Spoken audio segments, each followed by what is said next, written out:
This is an ABC News special report. Now reporting, George Stephanopoulos. Good afternoon. We're coming on the air because President Obama is about to address the tentative deal on Iran's nuclear program that has just been announced after marathon negotiations in Switzerland. America's chief negotiator, Secretary of State John Kerry, has previewed these remarks with a tweet calling this a big day because the U.S., Iran, and other world powers have reached agreement on parameters to resolve major issues around the Iranian program. President Rouhani of Iran using similar language in a tweet from his office, saying solutions on key parameters have been reached and that a final agreement is expected by a June 30th deadline. So this agreement to reach agreement was difficult enough. The talks blew through their Tuesday deadline. Negotiators working all through last night to put together the document just announced. And President Obama is now under some pressure from Congress and Israeli Prime Minister Benjamin Netanyahu to demonstrate that the deal really will ensure that Iran's nuclear program remains peaceful. The president was supposed to be in Kentucky right now, but he delayed that trip when word came that the deal was closed. This statement will be his first effort to sell it to a skeptical Congress. I want to go to our chief foreign affairs correspondent, Martha Raddatz. And Martha, the key thing for the president here is to convince Congress that this really will ensure that Iran that they'll have a year's breathing space before Iran can break out from any deal and produce a bomb.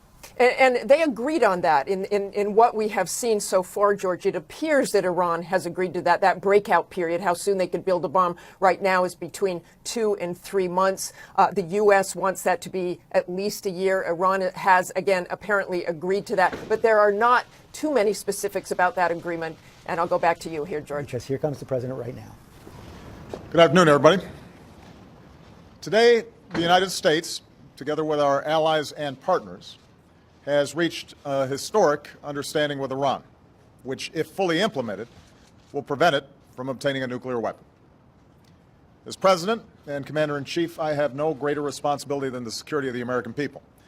And I am convinced that if this framework leads to a final comprehensive deal, it will make our country, our allies, and our world safer. This has been a long time coming. The Islamic Republic of Iran has been advancing its nuclear program for decades. By the time I took office, Iran was operating thousands of centrifuges, which can produce the materials for a nuclear bomb. And Iran was concealing a covert nuclear facility. I made clear that we were prepared to resolve this issue diplomatically, but only if Iran came to the table in a serious way. When that did not happen, we rallied the world to impose the toughest sanctions in history. Sanctions which had a profound impact on the Iranian economy. Now, sanctions alone could not stop Iran's nuclear program, but they did help bring Iran to the negotiating table. Because of our diplomatic efforts, the world stood with us, and we were joined at the negotiating table by the world's major powers, the United Kingdom, France, Germany, Russia, and China, as well as the European Union. Over a year ago, we took the first step towards today's framework with a deal to stop the progress of Iran's nuclear program and roll it back in key areas. And recall that at the time, skeptics argued that Iran would cheat and that we could not verify their compliance and the interim agreement would fail. Instead, it has succeeded exactly as intended. Iran has met all of its obligations. It eliminated its stockpile of dangerous nuclear material. Inspections of Iran's program increased, and we continued negotiations to see if we could achieve a more comprehensive deal. Today, after many months of tough, principled diplomacy, we have achieved the framework for that deal. And it is a good deal, a deal that meets our core objectives. This framework would cut off every pathway that Iran could take to develop a nuclear weapon. Iran will face strict limitations on its program, and Iran has also agreed to the most robust and intrusive inspections and transparency regime ever negotiated for any nuclear program in history. So this deal is not based on trust. It's based on unprecedented verification. Many key details will be finalized over the next 3 months, and nothing is agreed to until everything is agreed. But here are the basic outlines of the deal that we are working to finalize. First, Iran will not be able to pursue a bomb using plutonium because it will not develop weapons-grade plutonium. The core of its reactor at Arak will be dismantled and replaced. The spent fuel from that facility will be shipped out of Iran for the life of the reactor. Iran will not build a new heavy water reactor, and Iran will not reprocess fuel from its existing reactors, ever. Second, this deal shuts down Iran's path to a bomb using enriched uranium. Iran has agreed that its installed centrifuges will be reduced by 2/3. Iran will no longer enrich uranium at its Fordo facility. Iran will not enrich uranium with its advanced centrifuges for at least the next 10 years. The vast majority of Iran's stockpile of enriched uranium will be neutralized. Today, estimates indicate that Iran is only 2 or 3 months away from potentially acquiring the raw materials that could be used for a single nuclear bomb. Under this deal, Iran has agreed that it will not stockpile the materials needed to build a weapon. Even if it violated the deal, for the next decade at least, Iran would be a minimum of a year away from acquiring enough material for a bomb. And the strict limitations on Iran's stockpile will last for 15 years. Third, this deal provides the best possible defense against Iran's ability to pursue a nuclear weapon covertly, that is, in secret. International inspectors will have unprecedented access not only to Iranian nuclear facilities, but to the entire supply chain that supports Iran's nuclear program, from uranium mills that provide the raw materials to the centrifuge production and storage facilities that support the program. If Iran cheats, the world will know it. If we see something suspicious, we will inspect it. Iran's past efforts to weaponize its program will be addressed. With this deal, Iran will face more inspections than any other country in the world. So this will be a long-term deal that addresses each path to a potential Iranian nuclear bomb. There will be strict limits on Iran's program for a decade. Additional restrictions on building new facilities or stockpiling materials will last for 15 years. The unprecedented transparency measures will last for 20 years or more. Indeed, some will be permanent. And as a member of the Nuclear Non-Proliferation Treaty, Iran will never be permitted to develop a nuclear weapon. In return for Iran's actions, the international community has agreed to provide Iran with relief from certain sanctions, our own sanctions and international sanctions imposed by the United Nations Security Council. This relief will be phased as Iran takes steps to adhere to the deal.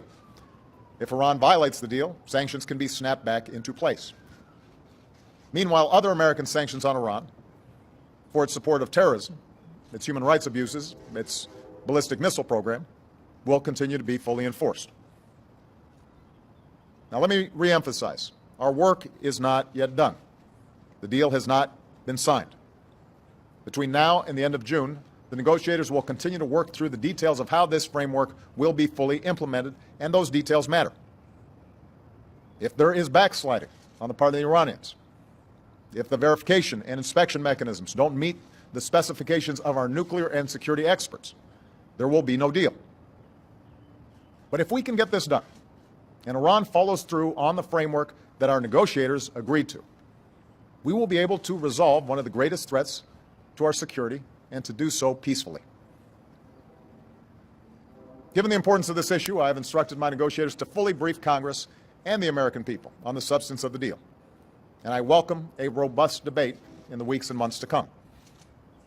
I am confident that we can show that this deal is good for the security of the United States, for our allies, and for the world. For the fact is, we only have 3 options for addressing Iran's nuclear program. First, we can reach a robust and verifiable deal, like this one, and peacefully prevent Iran from obtaining a nuclear weapon. The second option is we can bomb Iran's nuclear facilities, thereby starting another war in the Middle East and setting back Iran's program by a few years. In other words, setting it back by a fraction of the time that this deal will set it back. Meanwhile, we'd ensure that Iran would race ahead to try and build a bomb. Third, we could pull out of negotiations, try to get other countries to go along and continue sanctions that are currently in place or add additional ones and hope for the best, knowing that every time we have done so, Iran has not capitulated, but instead has advanced its program, and that in very short order, the breakout timeline would be eliminated, and a nuclear arms race in the region could be triggered because of that uncertainty. In other words, the third option leads us very quickly back to a decision about whether or not to take military action, because we'd have no idea what was going on inside of Iran. Iran is not going to simply dismantle its program because we demand it to do so. That's not how the world works, and that's not what history shows us. Iran has shown no willingness to eliminate those aspects of their program that they maintain are for peaceful purposes, even in the face of unprecedented sanctions.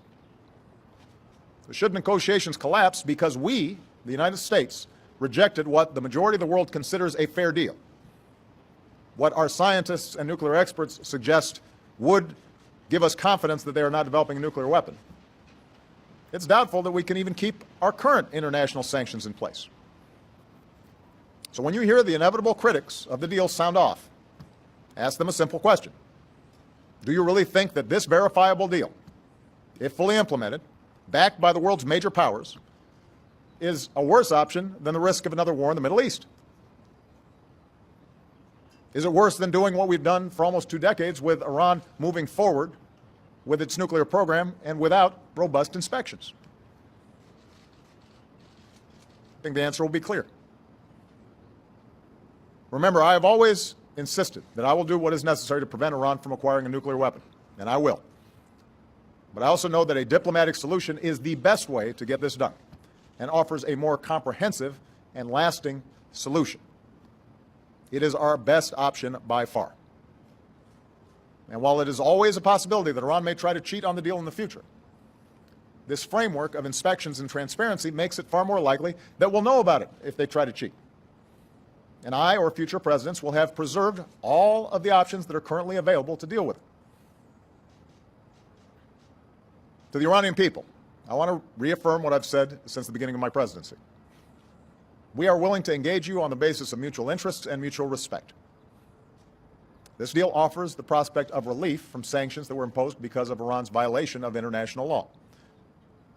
Since Iran's supreme leader has issued a fatwa against the development of nuclear weapons, this framework gives Iran the opportunity to verify that its program is in fact peaceful. It demonstrates that if Iran complies with its international obligations, then it can fully rejoin the community of nations, thereby fulfilling the extraordinary talent and aspirations of the Iranian people. That would be good for Iran, and it would be good for the world. Of course, this deal alone, even if fully implemented, will not end the deep divisions and mistrust between our two countries. We have a difficult history between us. And our concerns will remain with respect to Iranian behavior so long as Iran continues its sponsorship of terrorism, its support for proxies who destabilize the Middle East, its threats against America's friends and allies, like Israel. So make no mistake, we will remain vigilant in countering those actions and standing with our allies. It's no secret that the Israeli Prime Minister and I don't agree about whether the United States should move forward with a peaceful resolution to the Iranian issue. If, in fact, Prime Minister Netanyahu is looking for the most effective way to ensure Iran doesn't get a nuclear weapon, this is the best option. And I believe our nuclear experts can confirm that. More importantly, I will be speaking with the Prime Minister today to make clear that there will be no daylight, there is no daylight, when it comes to our support for Israel's security and our concerns about Iran's destabilizing policies and threats towards Israel. And that's why I've directed my national security team to consult closely with the new Israeli government in the coming weeks and months about how we can further strengthen our long-term security cooperation with Israel and make clear our unshakable commitment to Israel's defense. Today, I also spoke with the King of Saudi Arabia to reaffirm our commitment to the security of our partners in the Gulf. And I'm inviting the leaders of the 6 countries who make up the Gulf Cooperation Council, Saudi Arabia, the United Arab Emirates, Kuwait, Oman, Qatar, and Bahrain, to meet me at Camp David this spring to discuss how we can further strengthen our security cooperation while resolving the multiple conflicts that have caused so much hardship and instability throughout the Middle East. Finally, it's worth remembering that Congress has, on a bipartisan basis, played a critical role in our current Iran policy, helping to shape the sanctions regime that applied so much pressure on Iran and ultimately forced them to the table. In the coming days and weeks, my administration will engage Congress once again about how it can play a constructive oversight role. I'll begin that effort by speaking to the leaders of the House and Senate today. In those conversations, I will underscore that the issues at stake here are bigger than politics. These are matters of war and peace, and they should be evaluated based on the facts and what is ultimately best for the American people and for our national security. For this is not simply a deal between my administration and Iran. This is a deal between Iran, the United States of America, and the major powers in the world, including some of our closest allies. If Congress kills this deal, not based on expert analysis and without offering any reasonable alternative, then it's the United States that will be blamed for the failure of diplomacy. International unity will collapse, and the path to conflict will widen. The American people understand this, which is why solid majorities support a diplomatic resolution to the Iranian nuclear issue. They understand instinctively the words of President Kennedy, who faced down the far greater threat of communism and said, "Let us never negotiate out of fear, but let us never fear to negotiate."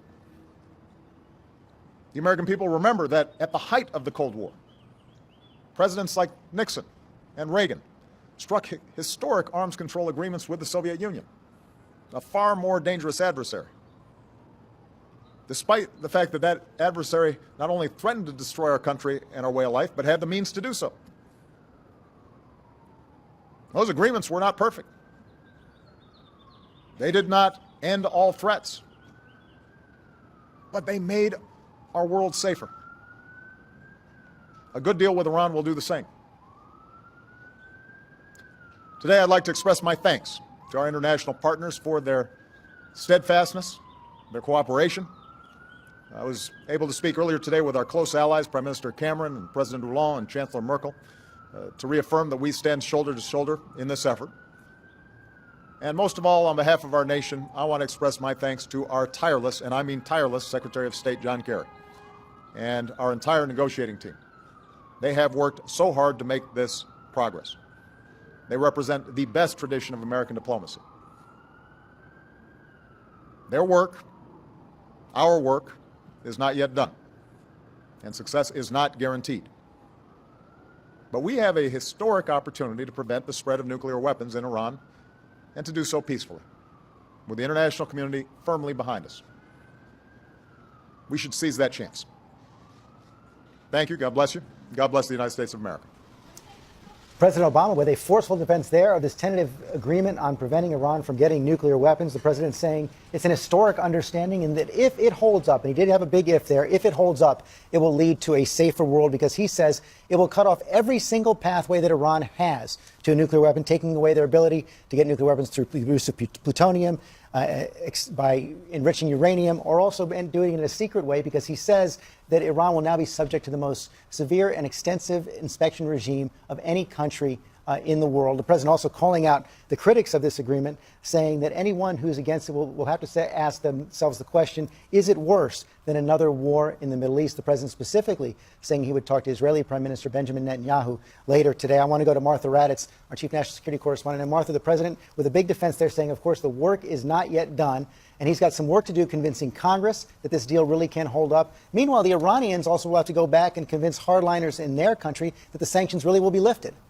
They will certainly have to go back to their own country and say they want those sanctions, that they want this deal to go forward and to fully implement this deal. As you know, George, I was there a little over a month ago in Iran, and you walk on those streets and there are people who want this deal to go through. They really do. They want to be a part of the world. The hardliners, those are the ones we'll have to watch, but they are up against a very young population. They have to engage that population. That population is reaching out to the West. I was walking in crowds where they were saying death to America, but most of the people would come up to me and say, it's just your policies. It's not the American people we hate or their ways, it's just their policies. But I got a real sense that the Iranian people really want this to happen. So this is indeed an historic day, but we'll have to see if it's fully implemented, George. That's right. The deadline is June 30th, and the devil is always in the details. Another major story breaking today, Martha, I want to ask you about as well, that terrorist attack in Kenya on a Kenyan university. The Kenyan government just saying 147 people have been killed by this al-Shabaab group, which the U.S. has been targeting in Somalia.